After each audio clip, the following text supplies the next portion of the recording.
Vous avez eu un petit aperçu de Camille à l'œuvre, les coulisses, Camille avec son casque. Okay. Les pronostics, et alors Camille justement en plus il en est question parce que maintenant il participe aux pronostics.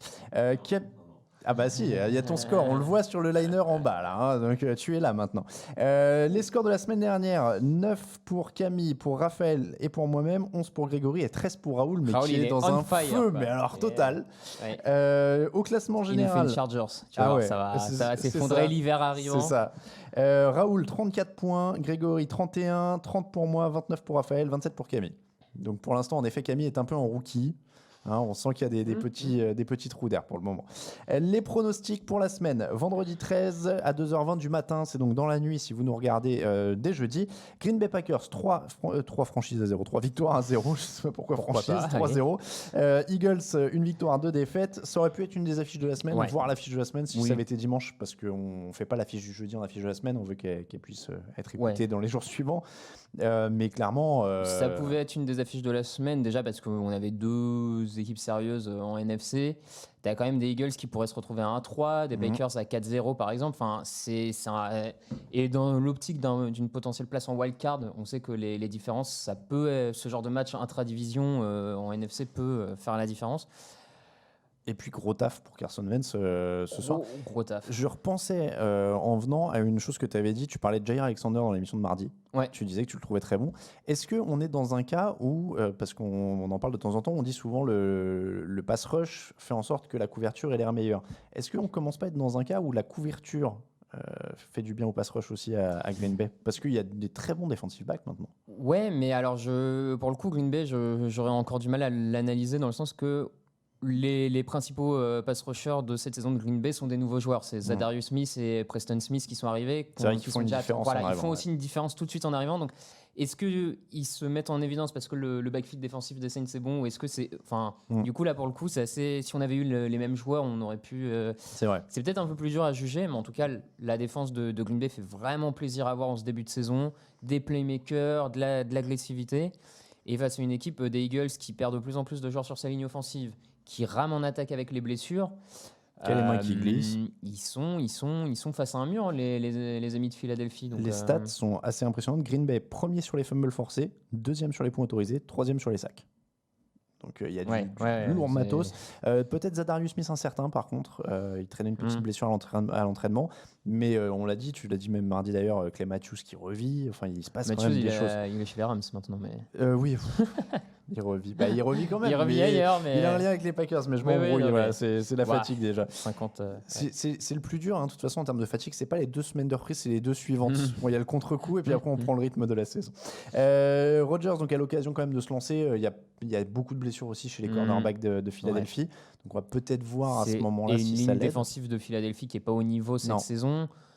Donc là, tu as envie de dire, c'est aussi un moment où l'attaque de Green Bay doit commencer à montrer un peu plus que ce qu'elle a montré depuis le début de la saison. Donc, pour ces différents éléments, je trouve que les Packers sont assez favoris.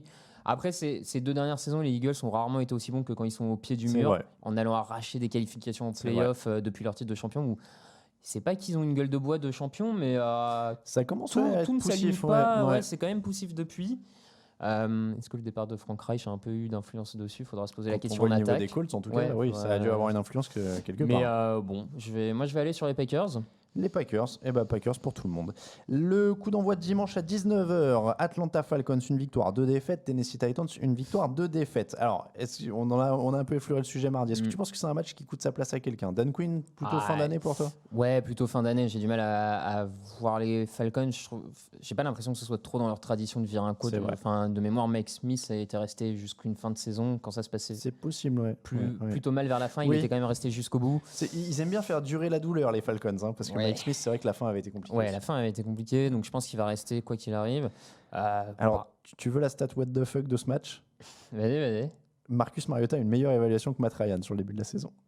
Comme quoi, on fait dire ce qu'on veut aux stats. Hein. Ouais, en fait, Matt Ryan a 6 interceptions, alors que Mariota n'a pas perdu de ballon cette saison. En tout cas, pas d'interception, donc ça ne fait pas plomber son On demande son pas éval. tout à fait la même chose aux 2 quarterbacks.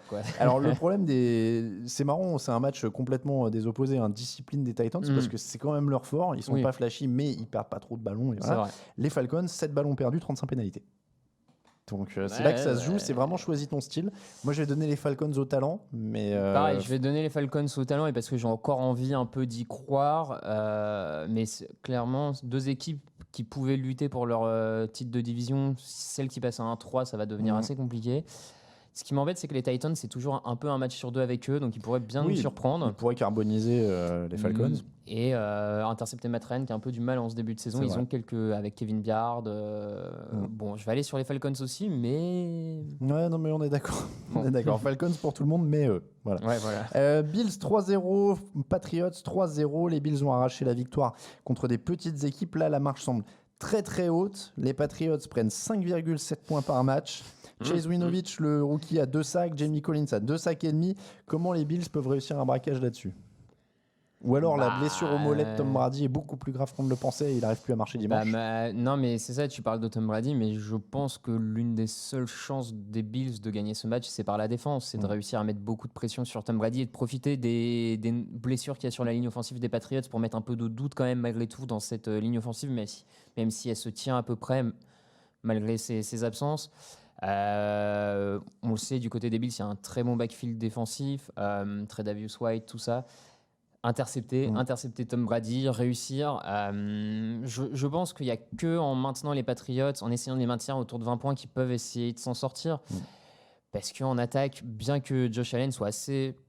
On l'a dit la semaine dernière, c'est pas très conventionnel comme style de jeu. Il est capable de faire des big plays. Il peut aller à la course. D'ailleurs, peut-être que sa capacité à aller chercher des gains à la course peut être une des bonnes façons d'ouvrir un peu le playbook des Bills. Mais ça paraît pas facile quand même. Moi, je trouve si tu tires le fil du scénario du pire vraiment pour les Patriots, tu le disais, il commence à y avoir pas mal de blessures sur la ligne offensive. Ils ont perdu James Devlin, le fullback. Sonny Mitchell n'est pas follement rentré dans la saison. Donc je pense que le scénario vraiment du pire, ce serait si ça continue dans ce goût-là au niveau de la ligne, même si elle est bien coachée, mais que le jeu au sol n'arrive pas à s'imposer, que des équipes arrivent à mettre de la pression sur Brady, qu'il ait à un peu plus joué, en tout cas en début de saison, et à forcer un peu plus, et qu'il arrive un peu plus fatigué en fin d'année. Oui, ça peut être. C'est vraiment le scénario. Voilà. Là, je tire par les cheveux un peu le pire, mais là, sur ce match-là, je vois pas comment. Pour moi, les Patriots et les Bills j'avoue, peut-être cet atout pour essayer de les déstabiliser. Il faut leur rentrer dedans vraiment physiquement. Et ils l'ont déjà réussi de temps en temps, parce que c'est des matchs de division, donc ils se connaissent bien. Il y a des années où ça s'enflamme, en plus, l'ambiance à Buffalo. Il faut rentrer dedans. Edelman, faut le taper dès le snap, avant même qu'il ait le temps de faire 1 yard, faut le bumper. Brady, il faut lui rentrer dedans, quitte à se prendre un flag pour roughing de passeur, faut je pense lui rentrer dedans, déstabiliser et essayer d'imposer le jeu au sol. Je pense que c'est aussi une des clés des Bills, imposer le jeu au sol, courir pour essayer de garder le ballon. Non, mais c'est ça, c'est à old school, de toute façon. Old school, faut les battre à old school parce que tu les battras pas en combat aérien. Les Patriots sont 20e au sol, 97 yards par match pour le moment. Donc Patriots quand même. Allez, Lions 2 victoires, 0 défaites, 1 nul. C'est toujours embêtant. Et les Chiefs 3 victoires, 0 défaites. On est un peu dans la même config, c'est-à-dire d'une équipe qui est invaincue sur le papier. Ils sont invaincus, mais ils jouent la classe du dessus, quoi. Parce que là, c'est quand même compliqué. Patrick Mahomes, c'est 134,9 d'évaluation. C'est la plus haute. Alors, il tire la moyenne vers le haut, mais là, en NFL en général, je parle, on a la plus haute moyenne d'évaluation des quarterbacks après 3 semaines. L'évaluation moyenne des quarterbacks dans la ligue, c'est 94,3. Oui, de toute façon, il y aura un article à faire dessus, parce que d'année en année, ça augmente quand même. Donc, est-ce que les quarterbacks sont tous vraiment meilleurs ? J'en suis pas sûr. Non, mais les évaluations, parce que 94,3... Les évaluations s'envolent. Avant, c'était une excellente saison d'un quarterback. Il y a 15-20 ans, c'était du très très bon quarterback. Oui, clairement. Parce que taquiner les 100, c'était... C'était incroyable. Donc là, 94,3 de moyenne, et donc avec Mahomes dans les sommets à 134. Oui, ça roule. Alors, les Lions ont fait des bonnes choses défensivement depuis le début de l'année. Il ne faut pas leur retirer ça, mais comment ils peuvent stopper cette équipe de Kansas City ? Moi, sincèrement, je me tromperai peut-être, mais je ne les vois pas capables de battre Kansas City parce que, comme tu l'as dit, il y a cette défense qui fait des bonnes choses depuis le début de la saison avec Darius Slay, la ligne défensive. Mais quand bien même ils arriveraient un peu à ralentir les chiffres, parce que je pense que tu peux que les ralentir un peu, ce que nous montre l'attaque des Lions depuis le début de la saison, je ne vois pas comment ils suivent le rythme. En fait, il n'y a pas de jeu au sol, il y a un Matthew Stafford moyen. J'avais pas vu cette stat avant de préparer l'émission, je sais pas si tu l'avais connaissé. Ça fait 25 matchs de suite que les Chiefs marquent au moins 25 points. C'est délirant quand même. Ouais, c'est absolument dingue. Donc, Voilà, ça veut dire 25 points minimum Ouais. pour battre les Chiefs. À l'heure actuelle, je suis pas certain que les Lions aillent chercher 25 points. Tu vois, et en plus, les Chiefs n'ont perdu qu'un seul ballon en 3 matchs pour l'instant. Ouais, non. Donc c'est même pas comme s'ils filaient des occasions et que ça jouait. Il y a trop de cibles, ça part dans tous les sens. C'est vraiment compliqué à bloquer à l'heure actuelle. Franchement, les 25 matchs de suite, moi j'étais scié quand j'ai trouvé ça. Et quand on voit, c'est quand même quelque chose de marquer 25. Il y a certaines équipes qui marquent pas une seule fois 25 points dans la saison. Donc c'est quand même assez impressionnant. Chiefs pour tout le monde ? Ouais. Colts, 2 victoires, 1 défaite. Raiders, 1 victoire, 2 défaites. Les solides Colts dont on parlait mardi. Les Raiders dépeuplés sur lesquels tu n'arrivais pas à trouver de choses positives à dire. Alors John Gruden a dit en conférence de presse que le départ d'Antonio Brown, ça avait perturbé la préparation de l'attaque et que ça expliquait en partie qu'on était un peu dur avec Derek Carr. Maintenant qu'on a confiance en Jacoby Brissett, ils sont clairement favoris de ce match. Favoris, plus de talent en attaque et en défense. À mon sens, en tout cas, ce qu'on voit depuis 2 ans, je leur donne aussi l'avantage sur le coaching. Ouais, je vois pas un secteur où ils sont en dessous. En fait. Donc, oui, non, je vois pas non plus de. À part le quarterback, si tu peux te dire, où il y a si on mettait discussion, Derek Carr dans les mêmes conditions. Voilà. À part le quarterback, choses, effectivement, c'est le seul secteur où ils sont devant. Mais sinon, et encore. Donc, Colts. Colts. Dolphins, 0 victoire, 3 défaites. Chargers, 1 victoire, 2 défaites. Les Chargers sont lâchés 2 fois dans les deuxièmes mi-temps. En théorie, là, ils sont à l'abri, ou alors c'est eux qui offrent la première victoire à Miami avec un comeback fou de Josh Rosen. Juste pour signaler quand même, Joey Bosa, 1 sac et demi. Ils sont seulement à 4 sacs en 3 matchs. Les Chargers, 29e en NFL.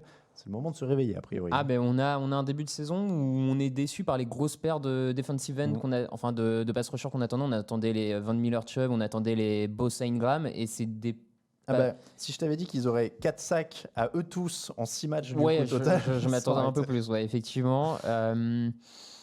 Bon, normalement ça passe. Voilà, normalement ça passe. Ce qu'on voit des Dolphins depuis le début de la saison. En plus, Melvin Gordon pourrait revenir, de ce que j'ai compris. Alors, il n'est pas éligible pour ce match, tout de suite, mais il va revenir la semaine après. À l'heure actuelle, tu peux pas parier pour les Dolphins, donc Chargers. C'est compliqué. Chargers. Les Giants, 1 victoire, 2 défaites. Redskins, 0 victoire, 3 défaites. Deuxième titularisation pour Daniel Jones, sans Saquon Barkley qui va être absent entre 4 et 8 semaines. Les Raiders sont la 26e défense de la ligue. A priori, Daniel Jones, on l'a dit mardi, ce ne sera pas tout rose tout le temps, mais là, il y a peut-être de quoi enchaîner. D'ailleurs, le coordinateur défensif des Redskins, qui est peut-être un peu en danger vu le matos qu'il a, c'est pas une énorme défense, mais il y a quelques playmakers. Et ça sous-performe. A priori, Daniel Jones peut en profiter. L'attaque des Giants peut faire effectivement un bon match. Ce qui va être sérieux, c'est que la côté défense Giants, c'est quand même assez catastrophique contre la passe depuis le début de la saison. Donc les Redskins pourraient aussi en profiter. Alors, avec un Case Keenum incertain. Hein. Ce qui peut aussi. Donc, si tu lances Dwayne Haskins pour sa première. Qu'est-ce qu'il va donner je trouve que c'est assez 50-50. Ça peut quand même tomber d'un côté comme de l'autre. Celui-là. C'est le match. Je vais aller sur les Giants parce que peut-être plus de matos en attaque à l'heure actuelle. Mais bon. Moi, je dis Giants sur la dynamique, mais pareil, il n'y a rien qui m'étonnerait dans ce genre de. Déjà, c'est un match de division entre ces deux équipes, ça peut toujours faire à peu près n'importe quoi. Mais là, du coup, dans ces conditions-là, on ne sait pas au moment où on parle si Keenum sera titulaire. Donc, c'est compliqué. Donc, on va dire Giants aussi. Ravens, 2 victoires, 1 défaite. Browns, 1 victoire, 2 défaites. Ça aurait pu être l'affiche de la semaine. Clairement, tu étais plutôt pour celle-là quand on a préparé. 2 jeunes quarterbacks. Alors, c'est parce qu'on avait aussi fait les Ravens déjà dans la fiche de la semaine avec les Chiefs la semaine dernière. 2 jeunes quarterbacks face à face, quand même, il faut le rappeler. 22 ans Lamar Jackson, 24 ans Baker Mayfield. Et autre stat globale, il y avait 20 quarterbacks de moins de 26 ans qui étaient titulaires en semaine 3. Donc quasiment 2 tiers de la ligue. Nouvelle génération de. C'est un record NFL. Il n'y avait jamais eu autant de quarterbacks si jeunes titulaires. Alors on a dit mardi que la défense des Ravens n'est plus aussi forte que par le passé. Est-ce que Baker Mayfield peut en profiter pour se relancer ? Non, j'y crois pas tellement. Je pense que c'est une attaque qui a encore vraiment besoin de rodage. C'est une ligne offensive, on l'avait peut-être pas pensé à ce point-là, mais la perte de Kevin Zeitler, le garde, est en train de faire très très mal.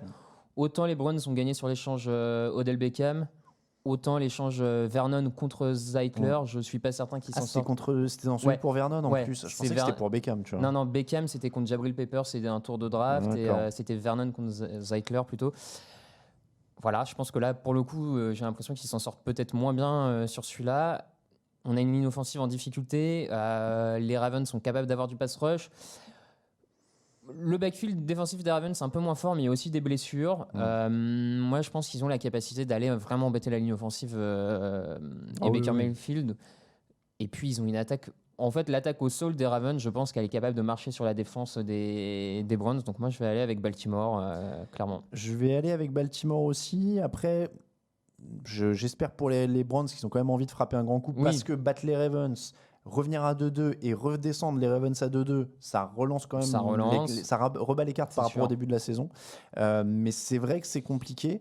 Après, dans l'autre sens, quand même, il y a le jeu au sol des Ravens, mais Lamar Jackson pourrait être embêté. Alors c'est pareil, c'est pour ça que je vais prendre les Ravens. C'est que si Denzel Ward joue, mais il a manqué le dernier match et il est toujours incertain. Donc il pourrait traîner là et intercepter des ballons s'il est là, mais on n'est pas sûr. Donc je vais prendre les Ravens aussi. Voilà. Mais il y a quand même des arguments. Il y a des arguments, il y a des playmakers. Mais ça manque de liant encore. Ouais, ça manque encore de liant et ça peut se voir là face à une équipe de Baltimore sans doute mieux coachée aussi à l'heure actuelle. Ouais, c'est vrai qu'il y a aussi ce facteur-là. Houston 2-1, les Panthers une victoire, 2 défaites. Kyle Allen de nouveau titulaire avec les Panthers. Là aussi, on parlait de 4 à 8 semaines pour Saquon Barkley. Ça se dirige vers à peu près le même pronostic pour Cam Newton. Donc Kyle Allen va avoir du temps. Gros boulot parce qu'il se retrouve face à J.J. Watt et Whitney Mercilus. Qui sont en forme. En plus. J.J. Watt, il avait un peu loupé le début de saison, il est revenu. Les Texans semblent quand même avoir la main sur ce match. Les Texans, ouais, comme tu le dis, ont la main avec aussi une attaque assez explosive pour le coup. Faudra quand même surveiller la ligne offensive des Texans qui a montré du mieux la semaine dernière, mais qui là doit confirmer, en tout cas pour laisser un peu plus de répit à Deshaun Watson. Et il y a Brian Burns en face qui fait un bon début de saison. C'est ça. Après, la clé, je pense que c'est encore une fois un peu Christian McCaffrey. Si les Texans arrivent à bien le bloquer, bon. Ouais. Oui, on va les aider. Moi, je vais sur Houston, clairement. Et Houston ici aussi. Coup d'envoi à 22h05 dimanche. Les Rams, 3 victoires, 0 défaites. Les Buccaneers, 1 victoire, 2 défaites. Les Rams qui défendent dur et qui gagnent même sans dérouler en attaque. A priori, c'est à leur portée de faire la même chose contre Tampa. Forcer des erreurs de Jameis Winston et de cette attaque et puis faire capitaliser derrière. Je pense aussi qu'on risque de voir un scénario comme ça où la défense des Rams force plusieurs erreurs de Jameis Winston et n'a pas besoin de beaucoup en attaque pour aller remporter ce match, donc Los Angeles. Plutôt bonne défense au sol des Buccaneers. Je suis pas sûr que l'explosion de Todd Gurley ce soit pour cette semaine aussi. Non, pas sûr. Après, je pense qu'un Cooper Kupp peut faire un gros match dans le slot, tout ça. Sean McVay a dit 25 ballons, c'est l'objectif en théorie, on espère, pour Todd Gurley. Il en a eu 14 de moyenne sur les premiers matchs. Après, il vaut mieux que ce soit l'inverse de la saison dernière. Il vaut mieux qu'il commence lentement et qu'il soit en santé pour bien finir. Ce serait tellement drôle. Tu sais que le mec en est 10 pendant toute l'année et puis on soit tous là, il est peut-être blessé, Et en playoff, 40 ballons. Non, mais voilà. L'an dernier, ils l'ont tellement utilisé qu'il est arrivé sur les rotules. Peut-être qu'une bonne gestion, ça peut faire la différence cette saison aussi. Donc, En fait, ce qui est bizarre, c'est leur communication, c'est qu'ils disent on ne gère pas. Oui, pourquoi ça, c'est un peu étonnant. Pourquoi vous ne le dites pas si vous le gérez, c'est pas grave. Ce ne serait pas le premier. Bluff. Ouais, peut-être. C'est vrai que si nous, on se pose la question, imagine les autres équipes. Oui, c'est ça. Pourquoi pas. Donc, Rams pour tous les deux. Cardinals, 0 victoire, 2 défaites, 1 nul. Les Seahawks, 2 victoires, 1 défaite. Ça va beaucoup lancer pour les Cardinals. Ça peut tester un peu le pass rush de Seattle. 6 petits sacs seulement pour le moment. Le pass rush, le backfield défensif des Seahawks qui n'est pas totalement en bon état depuis le début de la saison. J'ai en tête notamment le match face aux Bengals où ils prennent quand même cher de la part d'Andy Dalton qui fait son record en carrière. Bon. Les Cardinals sont l'équipe qui lance le plus le ballon en NFL quand même. Ils ont un rookie. Bon, il y a clairement un style Cliff Kingsbury. Je veux dire, c'est indéniable. Ça balance. Je sais plus, il est à 137 passes tentées ou quelque chose comme ça. J'ai regardé, il a une moyenne assez délirante. Normalement, même si on n'aime pas leur plan de jeu, on l'a dit mardi, les Seahawks, ça devrait passer quand même contre les Cardinals. Ça devrait passer. Ils vont peut-être en plus avoir vraiment l'opportunité là sur ce match de bien équilibrer entre jeu au sol, place avec Russell Wilson. Seahawks aussi. Coup d'envoi dimanche 22h25. Bears, 2 victoires, 1 défaite. Vikings, 2 victoires, 1 défaite. Ça aussi, c'était une affiche potentielle cette semaine. J'avoue que j'étais peu inspiré parce que ça s'annonce comme un match ultra défensif. Oui, ça risque de... Quel quarterback va réussir à faire quelque chose, quoi. Parce que les Vikings sont l'équipe qui lance le moins. Ils sont 31e sur les yards gagnés à la passe. Et les Bears sont 29e à la passe. Donc là, clairement, ça va vraiment pas être un festival aérien. Non, ça risque d'être un bon gros match. On va se rentrer dedans au sol. On va espérer que le quarterback... C'est ça. On va espérer que le quarterback gâche pas tout.